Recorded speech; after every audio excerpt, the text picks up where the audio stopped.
All right, hello and welcome back to Online English Class. I hope you guys are doing well today. Today we are going to go ahead and jump back into our work in preparation for our Unit 6 test and our final essay of the year before we finish out the year. All right, so a couple top of the week announcements that are going to help orient and organize our work for the week. Vocabulary and grammar quizzes continue to be suspended, and you can expect those to be suspended until probably the end of the year, okay? So we're probably not going to be resuming with vocabulary and grammar throughout the course of the year. You need to email me your reading check for Heart of Darkness, pages 45 through 58 by 3 p.m. today. Today is Tuesday, April 14th. You need to finish Part 1 of Heart of Darkness and begin Part 2 of Heart of Darkness, so the first few pages of Part 2. You don't have to read like half of it. You don't have to read all of it. You can if you want to. But by next week, all right, you need to email me reading check confirmation that you've finished Part 1 for sure, and you've begun the first few pages of Part 2. All right, and then aside from that, you just need to continue working on your OTNs as we complete them in class. Today we're going to be completing OTN 1. All right, last class, which was last Thursday, we began OTN 1 by simply conducting an SQ3R. Today we're going to finish OTN 1 by analyzing the setting and the two narrators that are offered to us in the first scene. Okay. Aside from this, you need to continue thinking about your quarter 4 essay.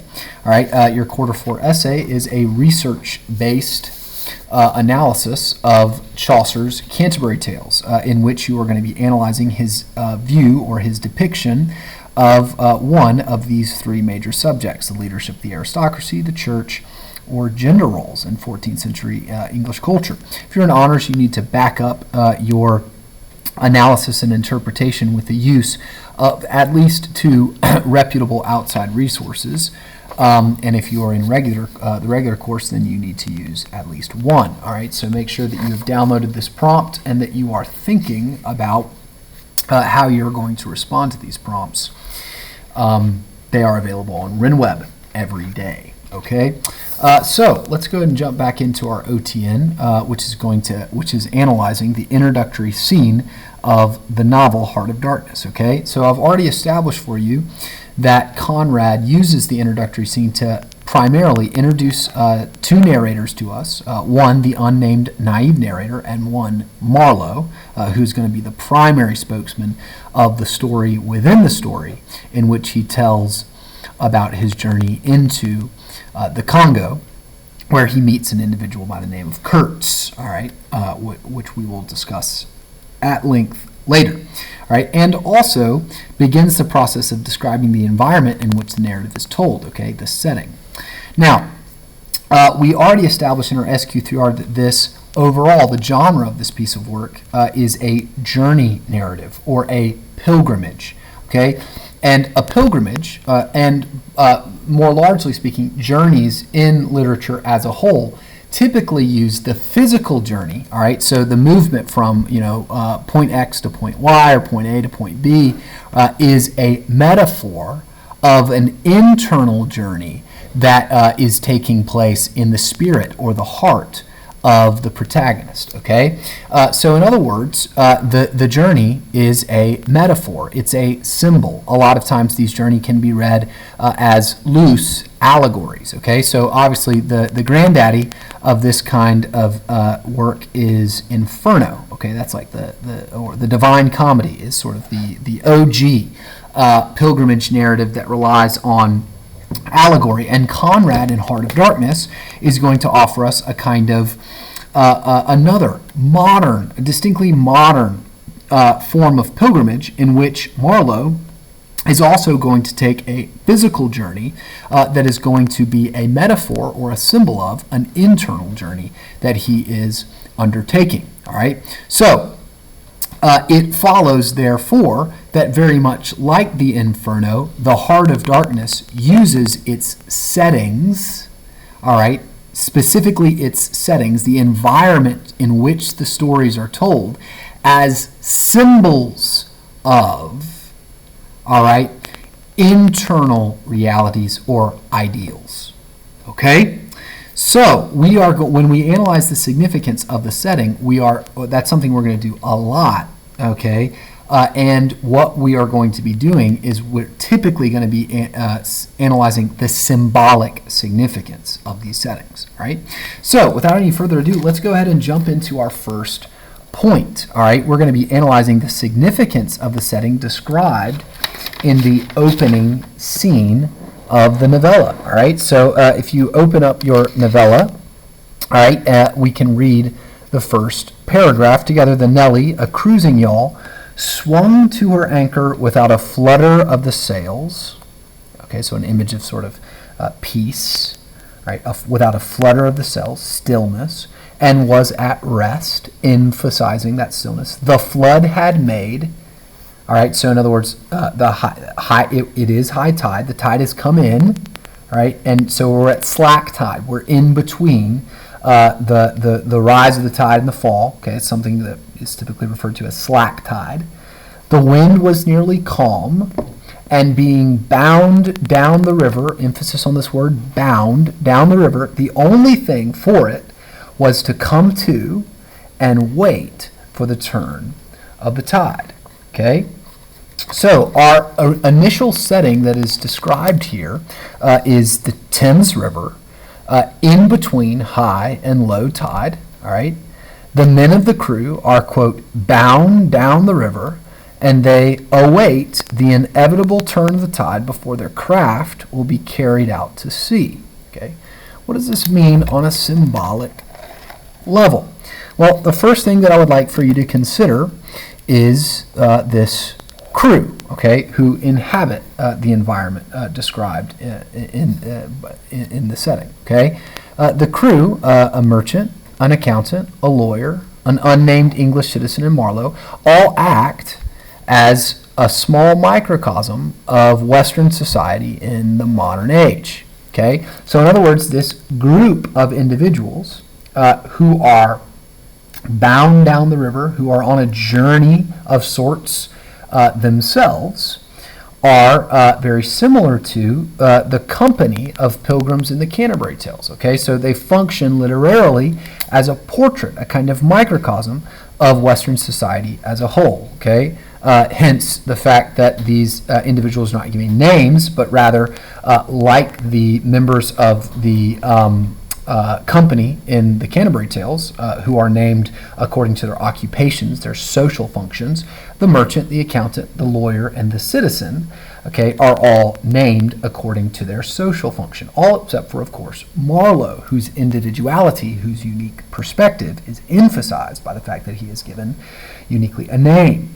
All right, so this crew, who is this sort of company, this microcosm of Western society, all right, is, quote, bound down the river in a ship that is, quote, at rest, and the ship can do nothing but come to and wait the turn of the tide. This evokes the sense that the members of the crew are at the mercy of the natural forces that surround them, and their final destination, the place where they're going out to sea, is determined by those natural forces. They cannot go. There is nothing for them to do, the text says, except come to and wait the turn of the tide. Okay, so who is in control in this little paragraph? Obviously, the natural environment, the turning of the tide. Okay. Similarly, the members of the crew on a symbolic level are bound to hear the story that is told to them by Marlowe in the fading light, and to be exposed to the tide-shifting truth, or the transformative truth, the dark and horrifying truth that is an infinite and all, or that is as infinite and all-encompassing as the ocean to which they are heading, right? Whether they want to or not. In other words, that language, they are bound. Okay, they are fated, they are destined to be exposed to this truth. The description suggests that this is the fate of all mankind in the end, not just the members on the ship, but rather all of modern humanity is going to be, must be exposed to this same reality. Okay? The setting continues to be described. All right? The sea reach of the Thames stretched before us like the beginning of an interminable waterway. All right, in the offing, the sea, that just means in the distance, the sea and the sky were welded together without a joint. And in the luminous space, the tan sails of the barges drifting up with the tide seemed to stand still in red clusters of canvas sharply peaked with gleams of varnished spirits. A haze rested on the low shores that ran out to sea in vanishing flatness. The air was dark above Gravesend, and farther back still seemed condensed into a mournful gloom, brooding motionless over the biggest and the greatest town on earth. Okay? So, first element of this description of the setting that I want to pay attention to and unpack the symbolic significance of is, the sea reach of the Thames, which stretches before them like an interminable waterway. Sea and sky are welded together without a joint in a hazy atmosphere, a mournful gloom that is brooding motionless over London. Okay, that's kind of a summary of the description that we get there. What is the significance, right? Okay, first, I want you to note the significance of the fact that they are in the sea reach of the Thames. Okay, that is another way of saying the mouth of the Thames. So that establishes and sort of reflects a kind of pattern already established in the first paragraph, which are elements of the setting being described in transition. All right, so the tide is in transition. Okay, from changing, right? It's slack tide. It's in the middle. It's at a crossing. It's at a threshold. All right. The Nelly, the cruising yawl, is about to go on its journey, but it is at rest right now. It's in between. It is waiting. It's the turn of the tide. The day is going down, and like them, the characters in the narrative are about to are on the cusp of a kind of transitional journey. They're going to be exposed to something that is going to make them, that is going to move them in some way. Right? And very similarly to the way that the setting is going to transform from light to dark, right, as the story comes to pass, so too the listeners of the narrative are going to transition from their uninvestigated faith, all right, to a kind of darkness, all right. Second, the description of the sea reach evokes the sense that the river or the crew is on the threshold of the entrance into the infinite or the interminable, right? That's why it's described as an interminable waterway. That just means it seems like it never ends. Okay, so the narrative, like the description of the setting, is going to explore a truth that connects all people and all places. All right, in the cosmos, very similar to the ways in which the ocean is global. All right, it connects people together in a kind of interminable waterway. So too, the narrative is going to explore a transcendent reality that welds together the sea and the sky, the heavens and the earth, and all people on the earth below. Okay, so when I say transcendent reality, don't let that fly over your head. All that I mean by that is a truth that binds together, a reality that binds together all people in the world. It is transcendent. It's not immanent. Okay, like it's a kind of truth that has implications for all people all the time. Okay, so we just got done with Easter. In the Christian tradition, one really important transcendent reality is that Jesus rose from the dead. If Jesus rose from the dead, if that is true, then that changes the nature of the entire world, right? It changes everything. If Jesus died and stayed dead, then it changes everything.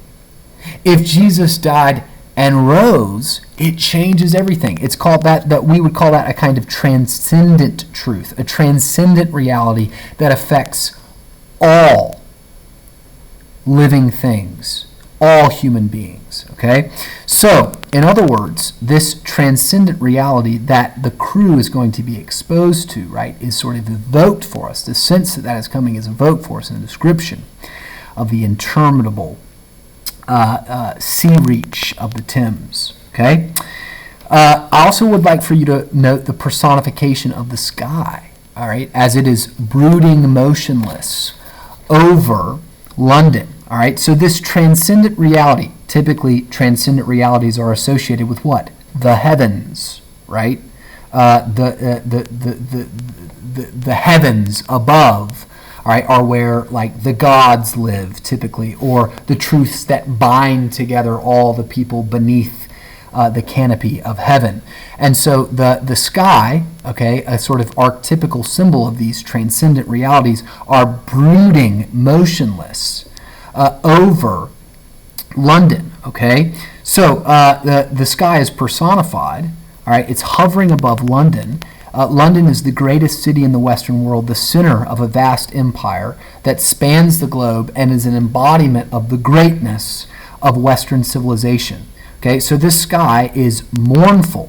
Okay, that's an emotion that's associated with irretrievable loss and death, and it's brooding. Brooding is an emotion associated with deep, unhappy contemplation, as if the personified expression of this transcendent reality that is going to be expressed and explored in the narrative, all right, wants to, or has some kind of foreknowledge of the death of the city that it is hovering over and the civilization that it embodies. Okay, so all in all, the description of the setting evokes the sense without saying it directly. All right, so very similar to Dante. Without saying these things directly, his description of the setting symbolizes that the members of the crew are going to be exposed to a transcendent reality, a transcendent truth that binds together all things in the cosmos, all things in the world, without exception, and threatens, okay, that truth is not like a happy one.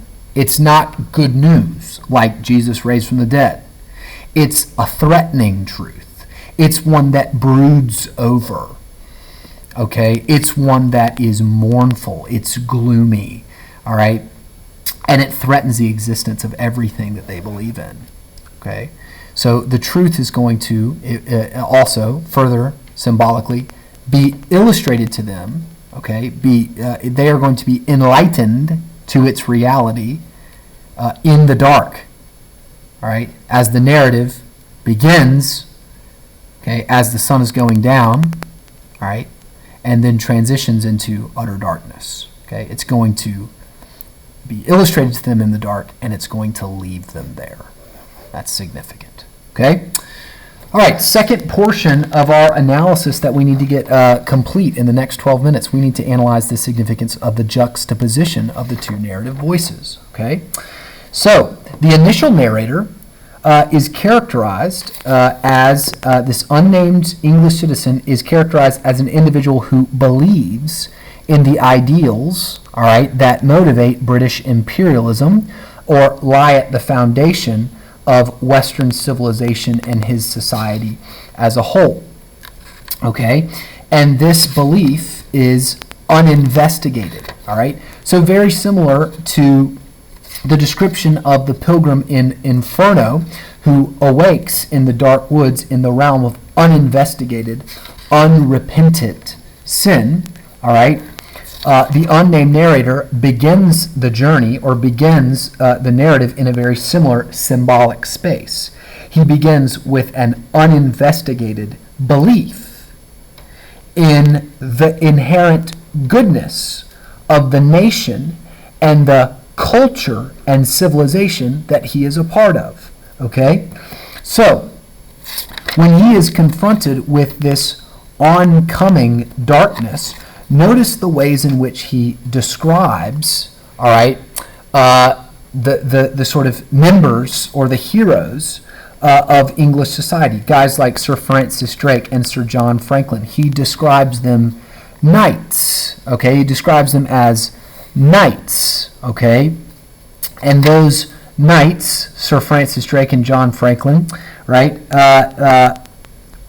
borne out on ships with names like jewels flashing in the night of time. Okay, so these individuals are spreading light, all right, as they explore and spread Western civilization, spreading the gospel, the good news of all that it means to be English, all that it means to be Western in the modern age. All right, they're the flashing in the night of time. The names like the Golden Hen.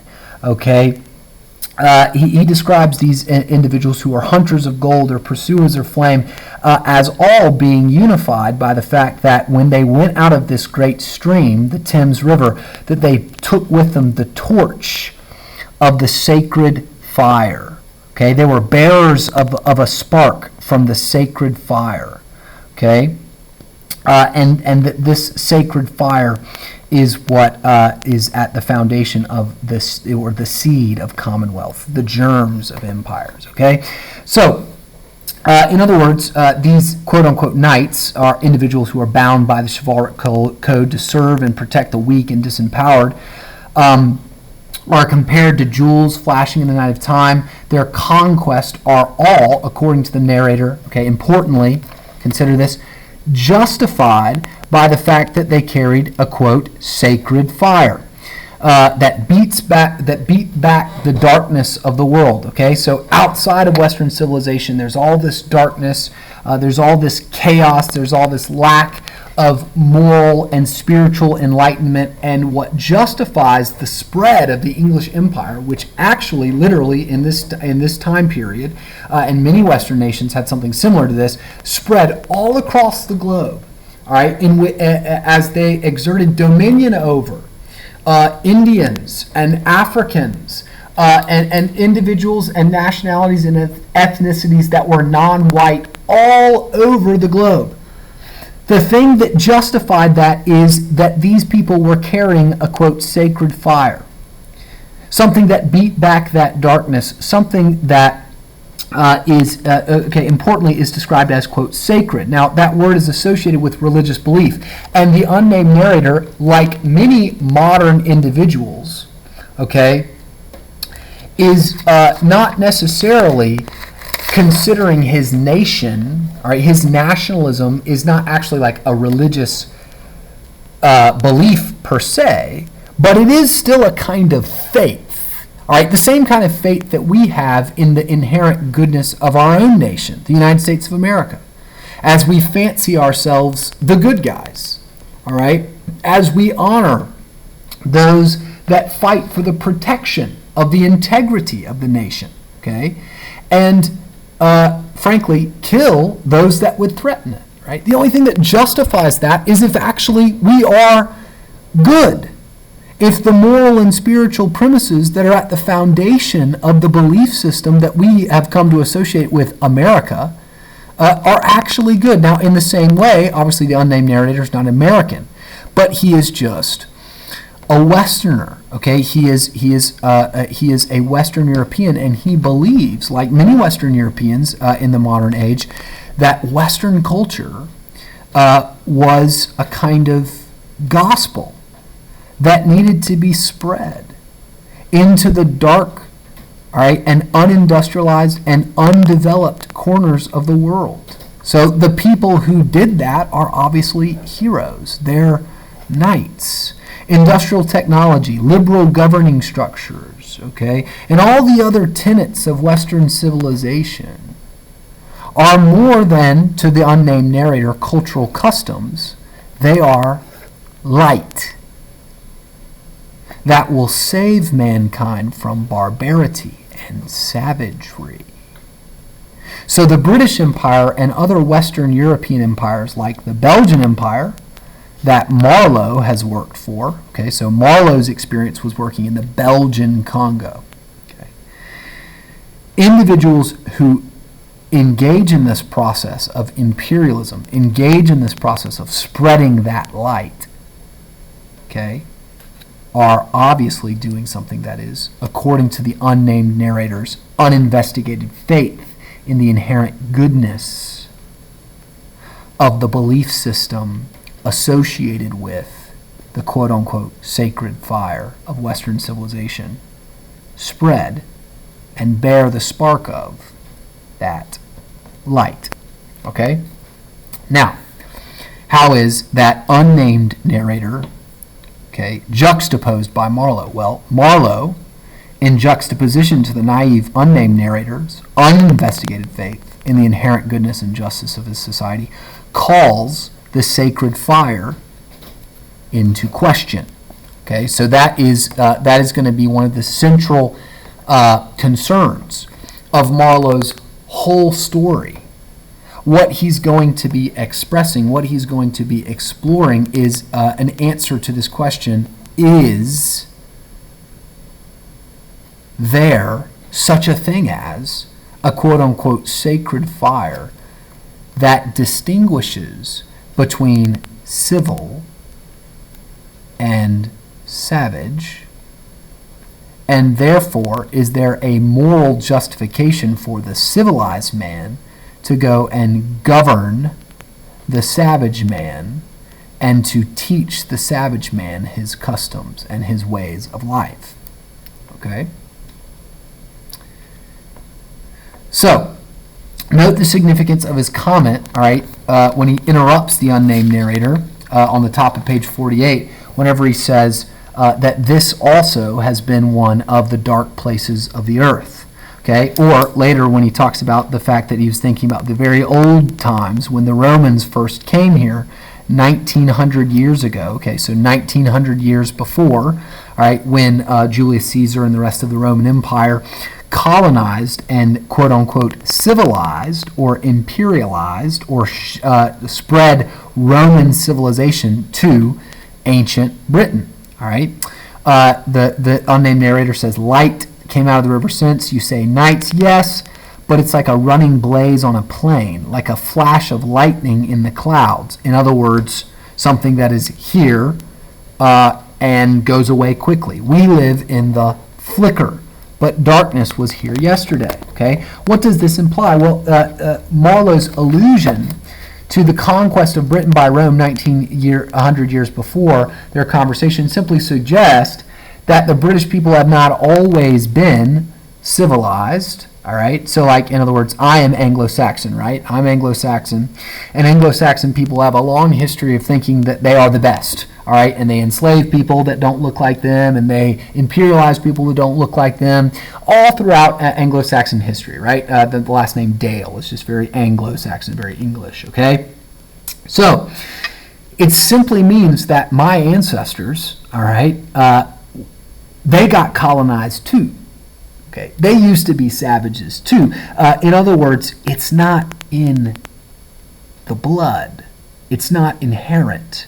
And that means it can change. That means it can flicker and it can fade.